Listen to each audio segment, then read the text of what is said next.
Europe 1 Soir. Tout de suite, place au grand débat d'Europe 1 Soir avec vous, Nicolas Poincaré.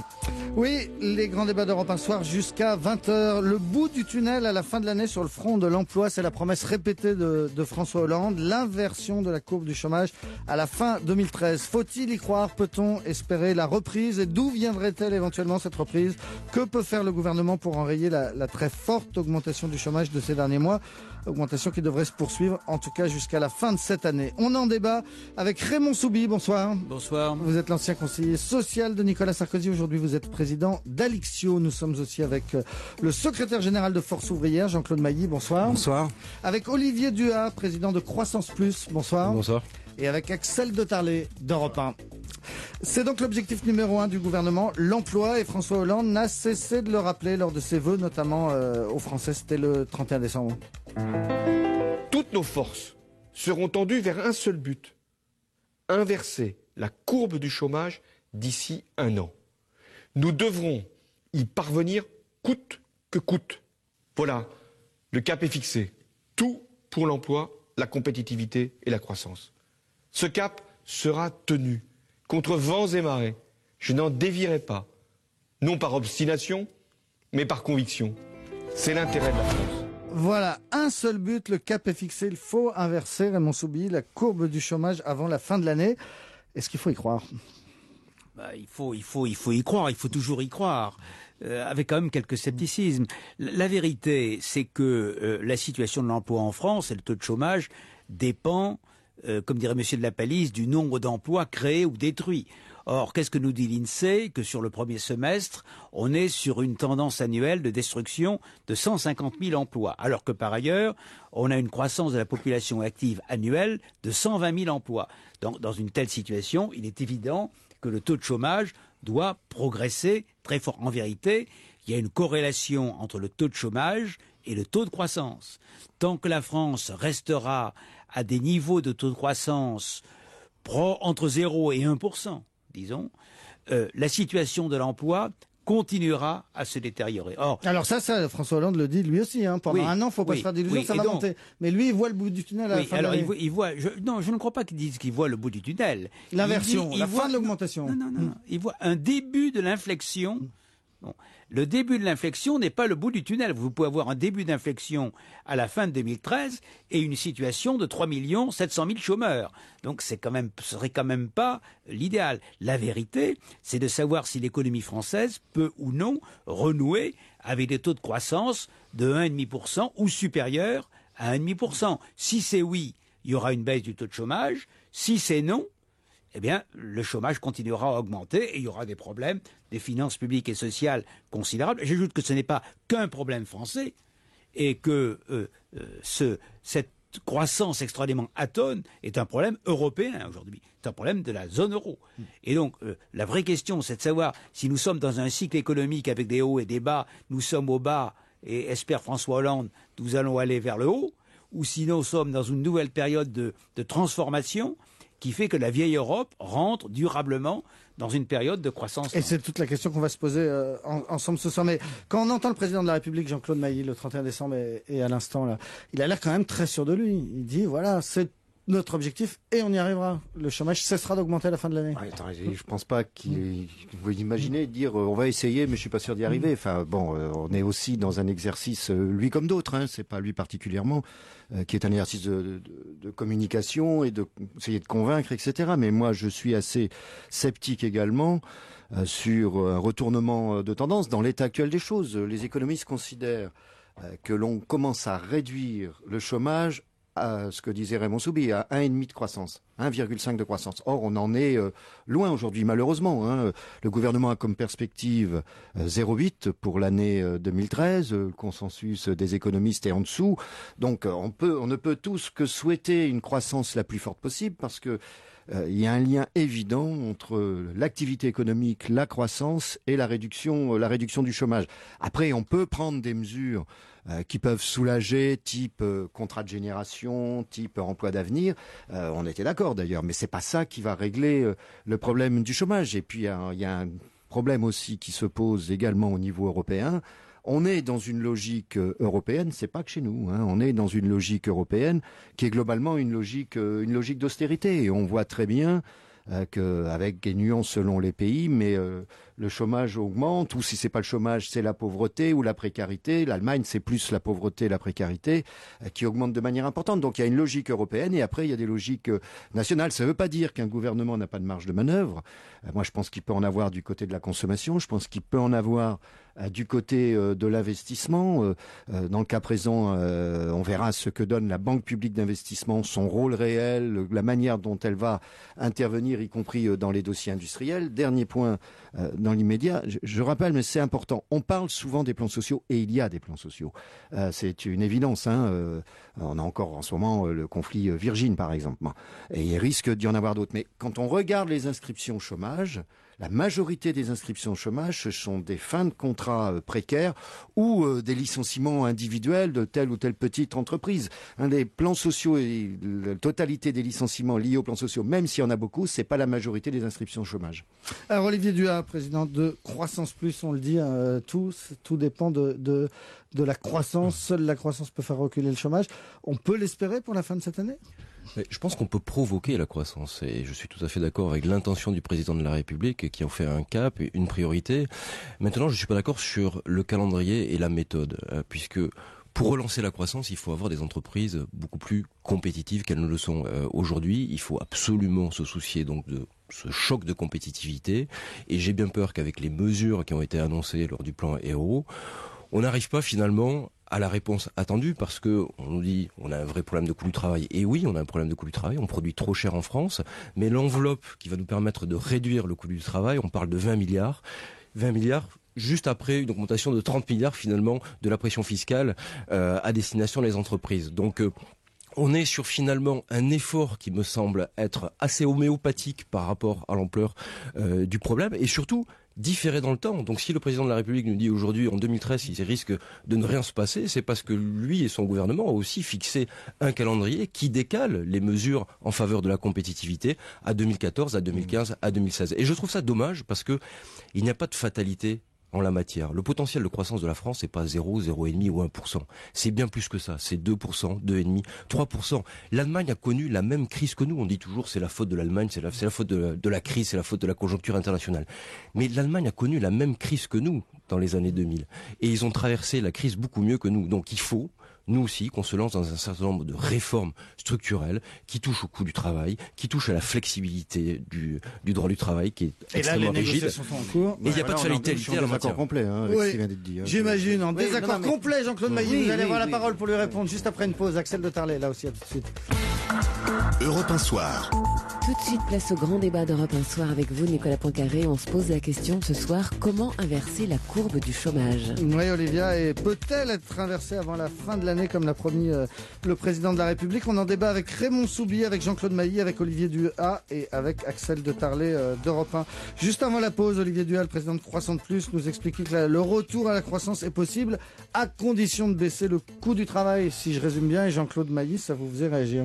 Oui, non, parce que, écoutez, le coût du travail, le crédit d'impôt qui vient d'être voté, dont le gouvernement vient d'annoncer qu'il serait anticipé sur 2013, qu'il prendrait des dispositions, ça représente quand même à terme 20 milliards d'euros. C'est l'équivalent de 6 points de coût du travail. Donc c'est quand même quelque chose de significatif. On ne peut pas passer ça par pertes et profits sans condition en plus. Je rappelle que ça a été voté sans condition pour les entreprises. Premier élément.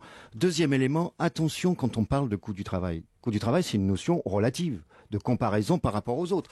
Alors si on rentre dans une logique de dire les Allemands ont baissé, les Espagnols ont baissé, sont en train de le baisser, etc., et on fait partout du dumping, moi je pose la question de prendre des dispositions anti-dumping, qu'elles soient fiscales ou qu'elles soient sociales au niveau européen. Tant qu'on ne prendra pas ces dispositions, c'est vrai pour la directive d'étagement, c'est vrai pour l'aspect fiscal. Vous savez que par exemple en Belgique maintenant on a un système d'intérêt notionnel qui font que des entreprises françaises installent des sièges financiers en Belgique pour payer moins d'impôts. Voilà, ça c'est la logique de dumping. Tant qu'on restera dans cette logique, vous savez, la flexibilité, c'est l'arme qui provoque l'insécurité de l'emploi. Et je vous conseillerais une ou deux lectures de gens qui ne sont pas contre le système capitaliste et vous verrez ce qu'ils en disent. Axel de Tal. Et je rappelle la question de base qu'on se pose ce soir. Faut-il espérer la fin de l'augmentation du chômage comme le promet Alors, François on Hollande? était tous d'accord qu'il fallait le retour de la croissance. Et moi, je trouve que l'idée de soutenir autrefois, comment on faisait pour relancer la croissance? Vous savez, pendant 20 ans, 30 ans, on était là. Il faut soutenir la consommation. D'ailleurs, vous l'avez suggéré, Jean-Paul Maillet. Eh ben non, ça sert à rien, ça. On donne 5 000 euros aux Français. C'était les baladurettes, les jupettes. On donnait 5 000 francs aux Français qui allaient acheter une Volkswagen fabriquée à Wolfsburg en Allemagne. Donc, quand l'État français soutenait la consommation, il faisait travailler les Allemands. C'est bien plus intelligent de soutenir les producteurs au lieu de donner de l'argent aux Français, on le donne aux entreprises.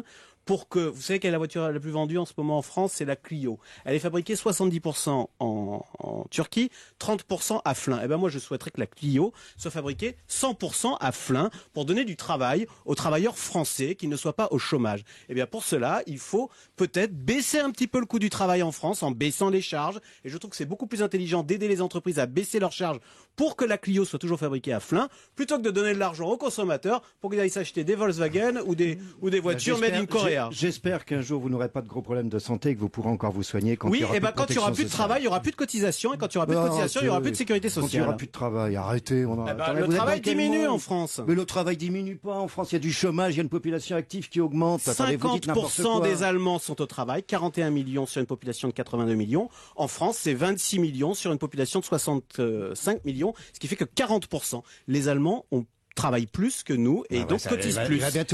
Et la sécurité sociale est en excédent en Allemagne. Alors chez nous, vous allez bientôt nous dire que les Français sont des fainéants et que les Allemands bossent. Parce qu'il n'y a plus de travail, parce qu'il part. À force de le taxer, il va en Turquie le travail. Oui, Raymond Soubier. Faites l'arbitre, Raymond Soubier. Puis il est séparé. Non, mais on parle beaucoup de l'Allemagne. Tout le monde là parle beaucoup de l'Allemagne. Mais quand même, je voulais rappeler deux ou trois points qu'on ne dit pas assez souvent sur l'Allemagne. Premièrement, la croissance de la population active n'est pas du tout ce qu'elle est en France. Non. En clair, les Allemands auraient une croissance de la population active de 120 000 personnes par an. Leur situation du chômage ne serait pas aussi brillante qu'elle ne l'est aujourd'hui. Premier point. Deuxième point, on dit l'Allemagne, depuis quelques années, c'est un miracle. Il y a eu des négociations patronat, syndicats, qui ont amené à une nouvelle flexibilité du marché du travail, à des règles partagées, et tout va mieux. Ce n'est pas vrai. Premièrement, ce qui a été fait en Allemagne vient très peu des négociations et beaucoup du gouvernement Schröder. Et deuxièmement, ce qui a été fait en Allemagne a consisté à multiplier les emplois précaires, ce qu'on ne dit pas en France. L'une des grandes raisons de la flexibilité de l'économie allemande aujourd'hui, c'est la précarité qui a été considérablement augmentée depuis quelques années. En clair, le contraire d'ailleurs de ce qu'on est en train d'essayer de faire avec l'accord dont nous parlerons peut-être tout à l'heure. Et moi, ce qui me semble, c'est qu'il ne faut pas trop dire la France, c'est très mal, l'Allemagne, c'est très bien, j'en suis pas sûr. Je crois que globalement, il y a un problème de l'Europe. Je crois fondamentalement, il y a un problème de l'Europe. Et que, en effet, on dit faire des réformes de structure. Moi, je ne sais pas ce que c'est que les structures. On m'a jamais présenté une structure. Je vois des structures quelquefois dans des tableaux de Mondrian et ça. Mais moi, je ne sais pas ce que c'est qu'une structure. Qu'est-ce qu'on veut faire? On veut baisser le coût du travail? Peut-être que ça joue. Mais je suis assez de l'avis de Jean-Claude Mailly. C'est pas un sujet essentiel. Il y a la formation.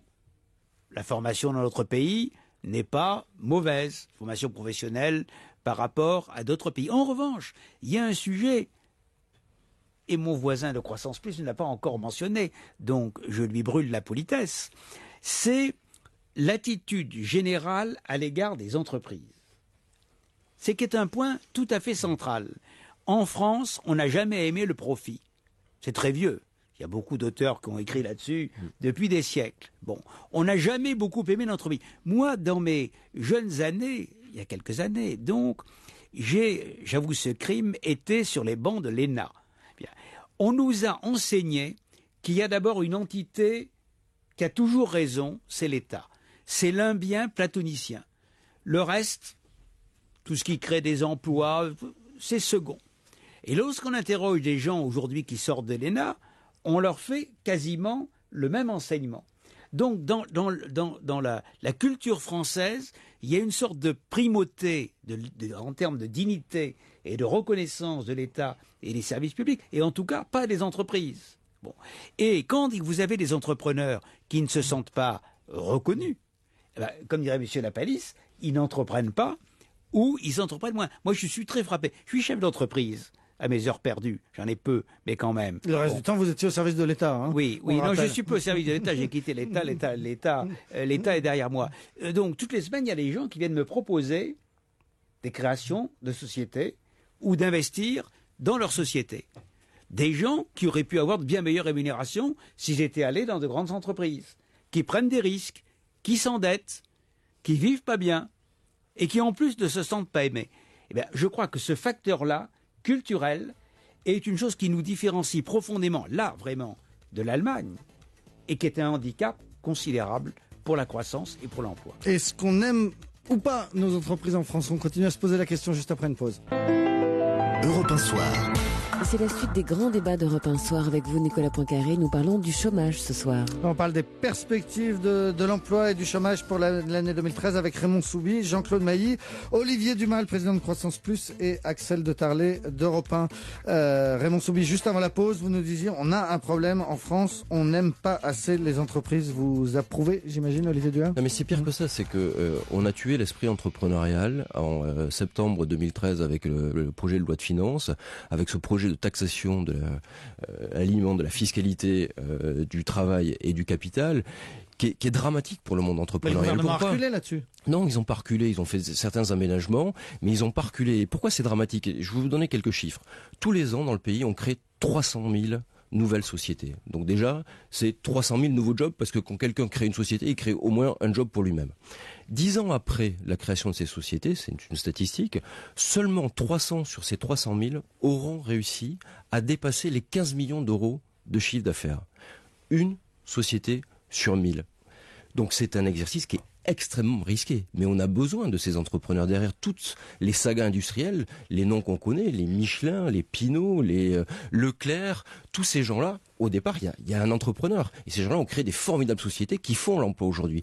Si on casse la dynamique entrepreneuriale avec une fiscalité confiscatoire, parce qu'un entrepreneur, s'il a une chance sur 1000 de réussir, et si l'État lui dit de toute façon, si vous réussissez, on va vous prendre 62,5% de tout ce que vous avez gagné, qu'est-ce qui se passe? On décourage les entrepreneurs aujourd'hui, ou alors ceux qui ne sont pas découragés iront entreprendre ailleurs et iront entreprendre dans d'autres pays.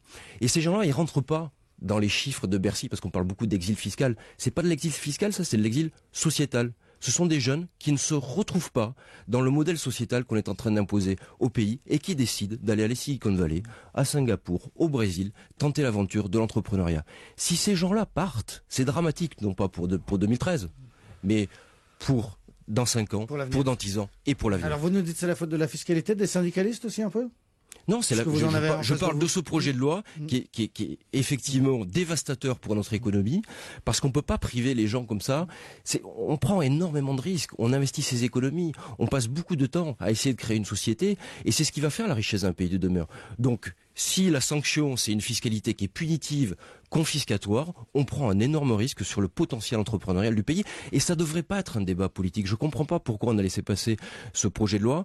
C'est un combat d'intérêt général, c'est pas un combat de droite, c'est pas un combat de gauche, c'est pas un combat de patrons contre des syndicats. On a tous intérêt, parce que la croissance, c'est le seul rempart contre la récession, le chômage. Il faut absolument qu'on ait cette dynamique entrepreneuriale. Jean-Claude Mailly? Non, je pense que c'est exagéré. Non, c'est pas exagéré, monsieur Mailly. Attendez, moi, je veux bien tout ce qu'on veut. Moi, je n'ai rien contre les chefs d'entreprise qui prennent des risques, qui savent se couvrir aussi. Historiquement, quand on a créé les sociétés à responsabilité limitée, quand on a fait des codes de faillite, c'est pour limiter les risques en France comme ailleurs. C'est aussi pour limiter les risques des entreprises. Et je trouve ça normal, ça ne me choque pas.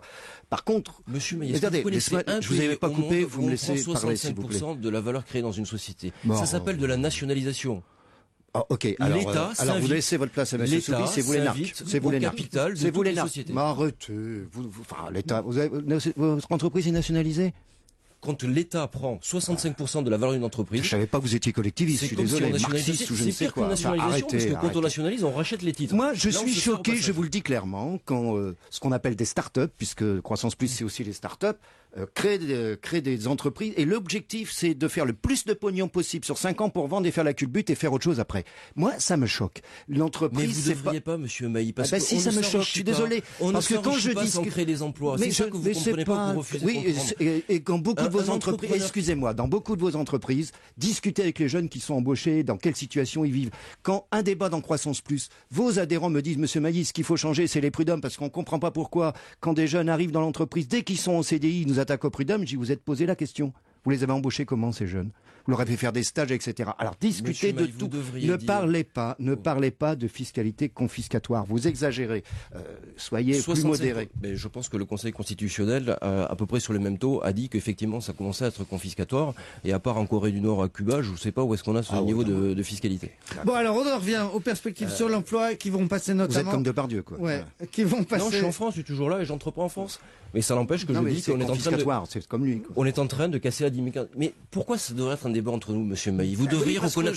On a besoin d'entrepreneurs. Vous posez pas la question de savoir si c'est confiscatoire ou pas. Dites-vous juste qu'il y aura moins d'entrepreneurs. Est-ce que vous voulez moins d'entrepreneurs dans le pays? Parce que je continue pour qu'il y ait des employés, il faut qu'il y ait des employeurs, monsieur Mailly. Ça marche comme ça. Oui, d'accord. Aussi, il faut un État, il faut des services publics, il faut des entreprises privées. Je ne conteste pas ça. Mais moi, je préfère le chef d'entreprise qui a un projet, qui le développe, qui crée des emplois, qui garde son entreprise, que celui qui veut faire la culbute au bout de 5 ans. Je suis désolé, ça existe aussi. Que là, il y ait sur la plus-value réalisée une ponction, ça ne me gêne pas. Si le fait de plus faire la culbute, on fait pas l'entreprise, est-ce que vous pouvez dire une seule fois, est-ce que vous pouvez dire une seule fois, monsieur Mailly, qu'un entrepreneur qui réussit, même s'il gagne de l'argent, mais ça me choque pas qu'il gagne de l'argent. La communauté, mais ça me choque pas qu'il paye des impôts non bénéficier beaucoup plus que lui-même. Moi, je veux dire une chose. S'il fait une culbute à plusieurs dizaines de millions d'euros, qu'il y ait 10 fois plus de millionnaires, s'il faut qu'il y ait 10 fois plus de millionnaires en France pour résoudre les problèmes de chômage, ça me pose aucun problème. Allez, on vous mettra pas d'accord là-dessus. Une pause et on en vient aux négociations très importantes qui doivent reprendre et peut-être se terminer cette semaine entre le patronat et les syndicats sur la souplesse pour les entreprises, la sécurité pour les salariés. À tout de suite. Europe 1 Soir. Les grands débats d'Europe 1 Soir se poursuivent jusqu'à 20h avec vous, Nicolas Poincaré, et on se pose la question ce soir, comment inverser la courbe du chômage? Oui, comment inverser la courbe du chômage? Peut-être par des négociations entre les syndicats et le patronat. Axel de Tarlet, il faut rappeler que tout va se jouer normalement cette semaine, jeudi. On dit que c'est un jour très important pour cette réforme qui pourrait peut-être permettre de... Ça devait même se jouer avant la fin de l'année, et puis comme ça ne s'est pas joué, qu'il y a eu un blocage, bon, alors on va faire une petite session de rattrapage qui effectivement a lieu jeudi et vendredi. Et donc ce sont des accords soi-disant historiques dont je vais parler. Pour qu'ils soient validés, il faut, alors là je parle sous le contrôle de M. Mailly, il faut qu'il y ait au moins trois syndicats qui signent l'accord. Non, un seul syndicat suffirait, mais ça veut... pour qu'il soit validé. Pour que un accord ne soit pas contestable juridiquement, il faut qu'il y ait au moins 3 syndicats qui le signent. C'est-à-dire que les autres ne peuvent pas faire opposition. Voilà. Et toute la question est de savoir si Force ouvrière va signer ou ne va pas signer. Alors, quel est l'enjeu de ces accords? Alors, vous allez dire juste après. Quel est l'enjeu? Quand la croissance reviendra, vous savez, c'est le souffle, eh ben, il faut qu'on soit toute voile dehors. Il faut que le bateau de l'emploi ait les voiles bien prêtes à prendre le souffle de la croissance. Et donc, c'est ce que veut faire François Hollande, mettre la France prête à créer un maximum d'emplois. Et comment fait-on pour créer un maximum d'emplois? Alors là, je vais citer François Hollande pour ne pas... il dit, il faut faire tomber la peur du licenciement pour le travailleur, c'est-à-dire que si quelqu'un perd son emploi, ça n'est pas la fin du monde. On va tout faire pour qu'on retrouve un vite. Alors ça n'est pas la fin du monde, ça serait par exemple qu'il conserve sa complémentaire santé. Ça serait par exemple qu'on lui fasse une vraie formation pour que vite derrière, il soit dans un job. Voilà. À l'inverse, il faut, pour l'employeur, faire perdre, je cite toujours François Hollande, la peur de l'embauche. Parce qu'il y a des patrons, et là je vais vous rejoindre, monsieur Duhard, qui n'osent pas embaucher parce qu'ils se disent si jamais derrière je perds un contrat, eh ben, je vais me retrouver le bec dans l'eau avec la personne que j'aurai embauchée en CDI dont je ne pourrai pas me débarrasser. Donc, dans le doute, je n'embauche pas. Alors, c'est toute la côté, alors on ne dit pas flexibilité, on dit souplesse, faire en sorte que s'il y ait un peu moins d'activité, on puisse jouer sur le salaire ou etc. ou faciliter les licenciements. J'ose pas le dire, j'ai l'impression de dire un gros mot.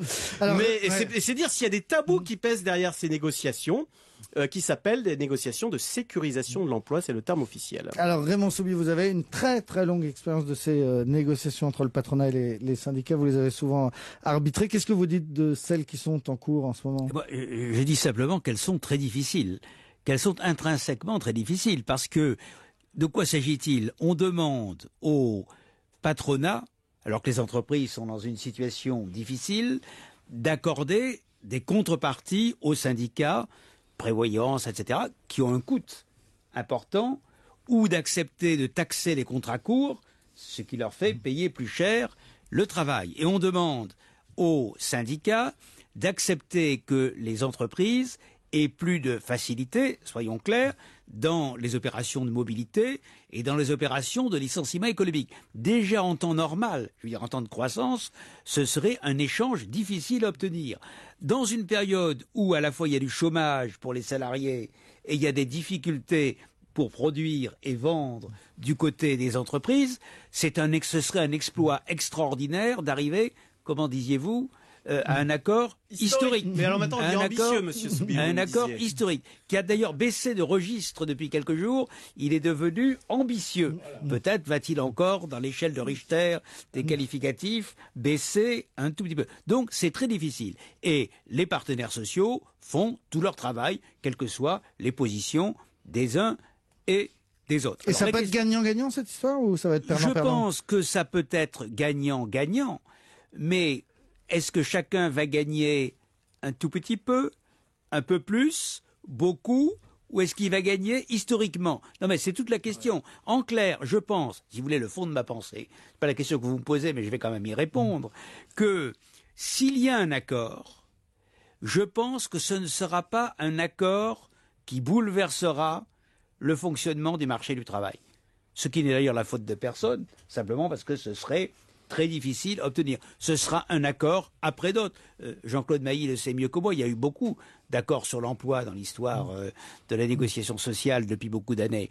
Et si cet accord est conclu, même modeste, ce sera un pas, je crois, positif pour tout le monde. Mais pas une révolution. Mais espérer qu'il y ait un accord révolution dans le contexte actuel, je crois que c'est quand même au-dessus de la force des négociateurs, de ce qu'ils peuvent faire. S'il y a un accord au-delà de ça, ça veut dire qu'on est des gens normaux. C'est-à-dire qu'on est des gens capables de se mettre autour d'une table, avec des points de vue différents, de se serrer la main. Et si on est capable de faire ça, d'abord c'est très réjouissant de voir qu'on n'est pas des sociétés complètement bloquées. On est capable d'avoir l'intérêt supérieur du pays dans sa tête. Et c'est réconfortant pour la suite des événements, pour la réforme de l'État, pour la réforme sur les retraites, etc. D'où, vraiment, quand on dit historique, c'est quand même très important ce qui va se passer cette semaine. Mais maintenant, il faut laisser la parole à l'acteur. Avant de laisser le suspense à Jean-Claude Mailly, moi je crois que tout accord interprofessionnel de branche ou d'entreprise est un pas positif. Qu'il vaut toujours mieux procéder par voie d'accord que sans accord. Ça a toujours été ma conviction dans ma vie et je n'en ai pas changé. Je dis simplement, dans la situation actuelle, est-ce que ça va aboutir à une réforme profonde? Bon, mais en tout cas, vous l'avez dit, le vrai suspense. Et c'est sur suspense, l'adjectif que j'ai des doutes. Le vrai suspense, c'est pour l'instant de savoir si Force ouvrière va signer cet accord. Et ça tombe bien, Jean-Claude Mailly va nous le dire tout de suite. Non, je ne vous dirai pas. Dans la mesure où, tant qu'une négociation n'est pas terminée, elle n'est pas terminée. Mais je continue à dire que je ne sens pas. Je ne sens pas cette négociation. Donc, dans l'état actuel des choses, c'est Force ouvrière. Rappelez-nous ce qui ne marche pas, ce qui ne va pas pour l'instant. Dans l'état actuel des choses, Force ouvrière ne serait pas signataire, c'est évident. Pour une série de raisons, dont certaines viennent d'être évoquées par Raymond Soubi. D'abord, moi, je vois pas ce qu'il y a d'historique là-dedans. C'est des négociations interprofessionnelles.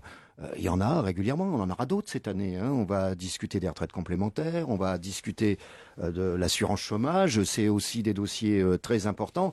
C'est pas moi qui ai qualifié cette négociation d'historique. Alors du coup, quelqu'un, concurrence le président dit historique, donc tous les médias, c'est historique, donc c'est le truc le plus important de l'année, le FMI, l'OCDE, etc. Attendez, on se calme, c'est une négociation parmi d'autres. Premier élément. Deuxième élément, il y a deux aspects dans cette négociation. Il y a à la fois ce qui est demandé par les syndicats, avec des nuances d'ailleurs selon les organisations syndicales, avec des perspectives, enfin des points qui peuvent être communs. On a évoqué la complémentaire santé. Mais je vais vous dire, par exemple, Force ouvrière. Moi, au nom de FO, il y a 1 mois et demi, à peu près, 2 mois, j'ai signé un accord, alors je fais de la pub, j'en profite, avec une institution de prévoyance, c'est la G2R, la mondiale. Tout adhérent FO a le droit maintenant à avoir accès à une complémentaire santé à bon tarif, s'il est adhérent FO. Voilà, ça fait partie des choses. Bon, alors là, il y a le problème. Comment? Quand ils se retrouvent au chômage. Non, vous êtes aussi salarié de TPE, vous n'avez pas de complémentaire. Ouais. Ça existe aussi, ça, hein, ou vous êtes retraité, peu importe. Bon, la situation, bon, ça c'est un aspect. Mais il y a le problème des contrats à durée déterminée. Est-ce que c'est pas pour Vous voulez créer de l'emploi? qu'on les taxe, les CDD? Oui, pourquoi on explique ça? Quand vous prenez les prestations d'assurance chômage, plus de la moitié des prestations d'assurance chômage versées par Pôle emploi aujourd'hui, l'UNEDIC et Pôle emploi, ça correspond à des fins de contrats précaires. C'est ça là. Bon, donc on dit on surélève les cotisations à l'assurance chômage. Nous on avait proposé à partir d'un seuil, par exemple, qui est de 20%. Au-dessus de 20% de précarité, vous payez plus cher la cotisation. En dessous, vous payez moins. Bon, un système de bonus-malus. Bon, voilà. Bon, c'est toute une série de revendications de ce type. Et puis de l'autre côté, vous avez le patronat. Bon, il défend ses positions. Moi, j'ai rien à dire là-dessus. Chacun défend ses positions. Qui lui est demandeur de plus de flexibilité sur toute une série de points. Sur le contrat de travail, plus de flexibilité en cas d'accord. Alors, ils appellent comme on veut, compétitivité, emploi, maintien dans l'emploi, qui existe. Hein. Ces accords, c'est pas un scoop. Ça existe, sauf que ce que voudrait le patronat, depuis, ça fait plus d'un an que ça dure cette affaire, voudrait qu'il n'y ait plus d'obligation de faire un plan de sauvegarde de l'emploi quand il y a un accord de type maintien dans l'emploi. Parce que on entend souvent tout et n'importe quoi. Franchement, quand on dit oui, mais en Allemagne, quand il y a des difficultés, on s'est adapté. Mais en France, on fait quoi? Que les accords de modulation, les accords d'annualisation, le système d'intéressement qui est une modalité de flexibilité de la rémunération, qu'on le veuille ou non. Donc là, il y a des désaccords. Si vous voulez, moi, si je donne une image, aujourd'hui, voilà, on est de chaque côté d'un fleuve. Le fleuve, il est large. Le courant, vous n'allez pas le traverser jeudi. Attendez, le courant, il est très fort et on nous a chargé une barque, mais alors, parce que la feuille de route du gouvernement, c'est peut-être bien écrit, mais alors la barque, elle est drôlement chargée. Alors, vous voyez que la barque risque de couler avant d'arriver de l'autre côté. Et donc, voilà. vous n'avez pas l'intention de la prendre jeudi, pour le moment, barque, on en est a là. bien Oui, compris. tout à fait. Une pause et on poursuit ce débat avec Axel de Tarlet, avec Jean-Claude Mailly, Olivier Duhat et Raymond Soubia. Tout de suite. Europe 1 Soir. C'est la dernière partie des grands débats d'Europe 1 Soir avec vous, Nicolas Poincaré, et tous vos invités pour parler du chômage. Oui, du chômage et de la promesse de François Hollande d'inverser la courbe du chômage d'ici la fin 2013. On se demande depuis 19h si ça paraît possible. On parle de cette négociation salariale qui doit, si tout va bien, se poursuivre et s'achever, ou peut-être se conclure, peut-être pas, jeudi prochain. Olivier Duhat, on en disait dans ces négociations entre le patronat et les syndicats, il y a une question importante en jeu, c'est cette idée de taxer les CDD. C'est ce que demandent les syndicats pour que vous, les patrons, Olivier Duhat, vous soyez amenés à employer moins de CDD. Je vais juste répondre à Jean-Claude Mailly avant de répondre à votre question. Vous dites toujours, Monsieur Mailly, le patronat demande. Mais le patronat, il fait pas un caprice. Le patronat, on pose une question sur qu'est-ce qui serait de nature à résorber le chômage en France. Et on a une faiblesse en France, c'est que notre droit du travail, le droit du travail est extrêmement rigide, et la peur de l'embauche, vous l'avez cité tout à l'heure, est un vrai sujet. Vous savez, derrière 500 000 emplois, il n'y a pas que des grands groupes qui peuvent recruter à tour de bras, à coût de 500 ou 1000 recrutés. Il y a aussi 500 000 entrepreneurs qui pourraient recruter une personne. Au final, ça fait 500 000 emplois créés. Qu'est-ce qui va faire qu'un entrepreneur ait envie de recruter cette personne? C'est soit il a confiance en l'avenir, soit il se dit, même si je prends un risque, je vais pouvoir faire marche arrière. Donc, cette flexibilité-là va permettre à les entrepreneurs de prendre des risques. Sur le CDD, qu'on veut encore taxer, pourquoi c'est une erreur? Parce qu'on a déjà un coût du travail élevé, je sais que vous n'êtes pas d'accord avec ça, mais venez avec moi vendre les contrats sur le terrain, vous allez voir qu'en France, on produit trop cher. Qu'est-ce qui va se passer? Je vais vous donner un exemple dans mon industrie, qui est l'industrie des centres d'appel. Moi, quand je recrute des gens, c'est que j'ai vendu un contrat. Un contrat, ça va durer 1 an ou 2 ans. Si j'ai pas un volant de CDD, sachant que j'ai des contrats qui donc sont finalement d'assez courte durée, et que j'ai tous mes employés en CDI, je prends un risque énorme. Quand un contrat s'arrête, je vais avoir 20-30% de surcapacité. Donc j'ai besoin de ces CDD-là. Si vous me dites demain matin, les CDD vont coûter plus cher, qu'est-ce que je vais faire? Je vais répercuter le coût sur le prix final vendu à mon client. Et mon client, il va me dire, écoute, en France, tout ça coûte un peu trop cher, donc on va continuer à faire ce qu'on a fait depuis 10 ans, on va délocaliser au Maroc et en Tunisie, parce que c'est ce que nous demandent aujourd'hui les clients, parce que le coût de production d'une heure de centre d'appel en France est la plus élevée au monde. C'est quoi donc le à chaque fois, dans le secteur? C'est très faible en France. Bien sûr que c'est très faible, on fait tout pour que ça soit faible. On fait tout. Une entreprise exceptionnelle dans votre secteur. Hein.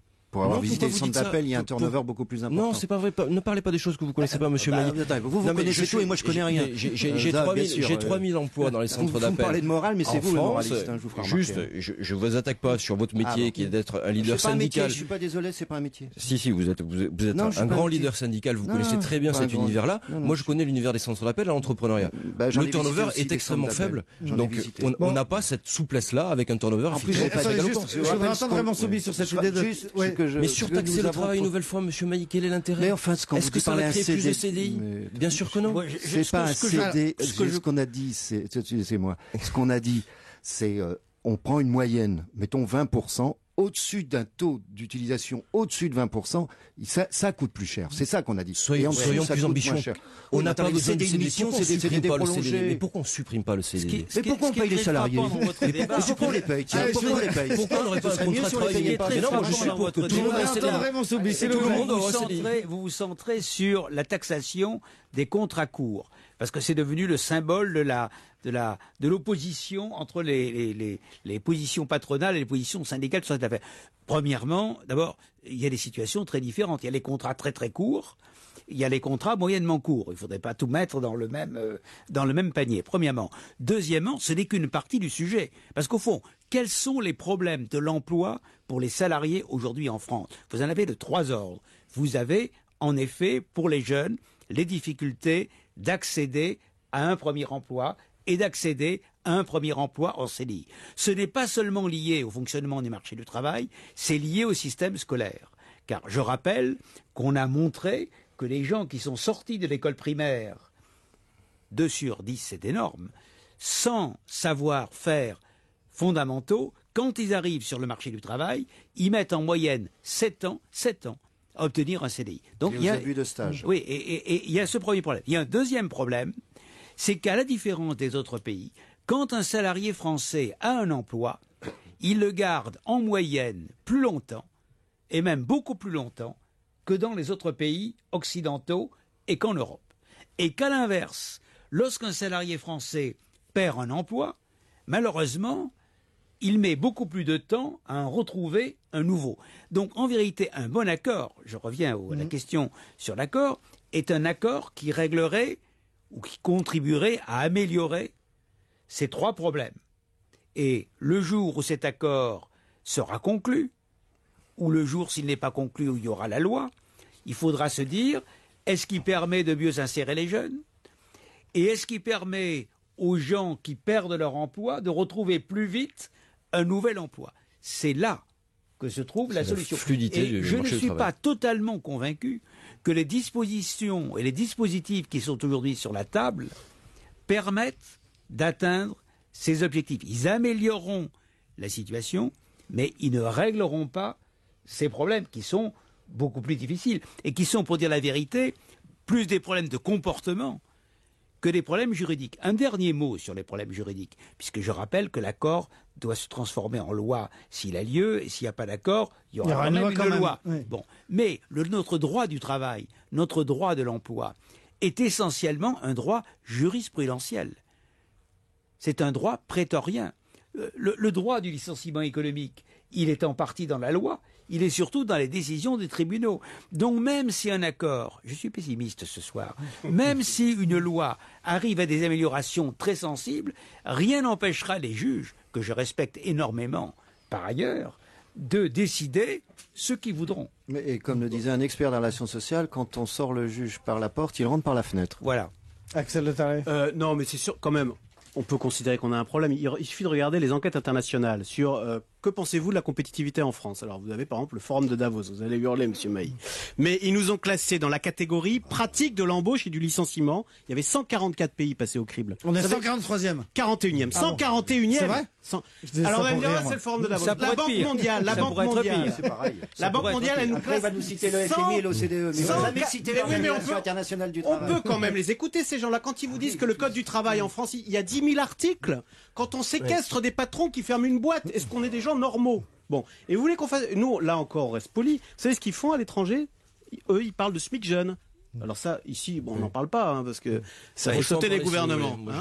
Mais ils parlent de SMIC régionaux. Vous savez qu'il y avait un comité d'experts qui a proposé ça à Michel Sapin. Le comité d'experts, c'est ce qu'il est arrivé. Il a été dissous après avoir fait ces deux. Si vous me permettez. Non, mais pour dire qu'on reste quand même très policé dans ce qu'on pourrait faire pour relancer l'emploi. Il nous reste 30 secondes, Raymond Soubry. Un point simplement. Je crois que ce qui gêne beaucoup les chefs d'entreprise, ce n'est pas le fait qu'ils n'arrivent pas au bout des plans sociaux, c'est le fait qu'ils ne savent pas quelles sont les règles.